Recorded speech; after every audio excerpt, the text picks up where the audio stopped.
बिल्कुल ये सही है कि हमने किसी की जान बचाई है। जी हाँ, मुझे खुशी भी है इस बात की कि काफ़ी सारी नेगेटिव कमेंट सुनने के बाद भी हम ये कर पाए। आप लोगों को मालूम होगा कि हमारा एक चैनल है अमित भोविया व्लॉग्स, और वहाँ पे मेरी एक स्पीच थी, कुछ ऐसे थंबनेल वाली। वो स्पीच जब मैंने दी तो उसके बाद में काफ़ी ऐसे कमेंट्स आए कि लोगों ने कहा कि आप अमित भाई मोदी सरकार का विरोध करते हो। कुछ लोगों ने कहा कि भारत के वो सैनिक कतर में गए ही क्यों थे जिन्हें वहाँ की सरकार ने फांसी की सज़ा सुना दी।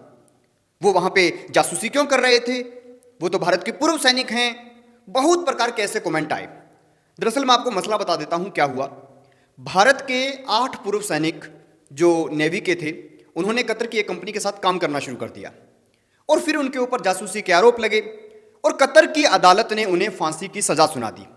भारत सरकार इसके ऊपर एकदम चुप रही, लगभग 1 साल तक चुप रही, कुछ नहीं बोली।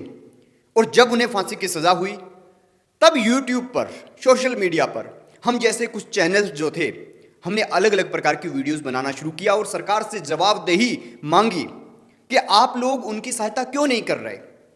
आखिर वो भारत के सैनिक हैं, आप उनकी सहायता कीजिए। तो ऐसे में सरकार के पास लोगों का सेंटिमेंट पहुंचने लगा और उसके बाद में सरकार ने हस्तक्षेप किया।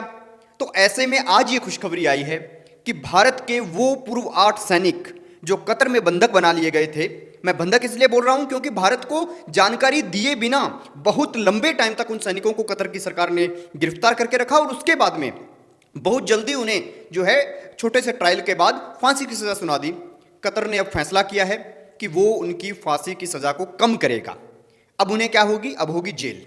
और जब जेल होगी तब भारत सरकार को चाहिए कि वो 2015 में हुआ वो समझौता कतर के सामने पेश करे, जिसके अंदर ये है कि अगर हमारा कोई कैदी आपके पास है और आपका हमारे पास है तो हम उसकी अदला बदली कर सकते हैं। यानी कोई कतर का कैदी अगर भारत में है तो भारत उसे कतर भेज देगा और वहां पे जो कैदी है उसको वहां की सरकार भारत भेज देगी। तो ऐसे में हमारे उन जवानों की घर वापसी हो जाएगी। और उस स्पीच में मैंने यही बोला था कि सरकार कुछ ऐसे कदम उठाए कि छोटी सी आबादी वाला वो मुल्क हमारे सैनिकों को ससम्मान के साथ वापस भेजे और उन्हें फांसी की सजा ना हो। और इसीलिए मैं कह रहा हूं कि हमारे चैनल पे हो सकता है कम व्यू आते हों, कम लोगों ने वहां से हमारे चैनल से सपोर्ट किया हो, लेकिन आप लोगों ने जितना भी सपोर्ट किया उससे आज किसी की जान बची है।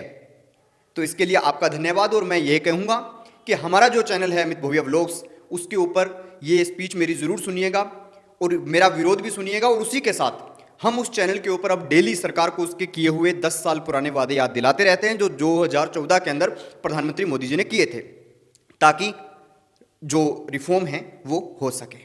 खैर, देखते रहिए ABC इंडिया।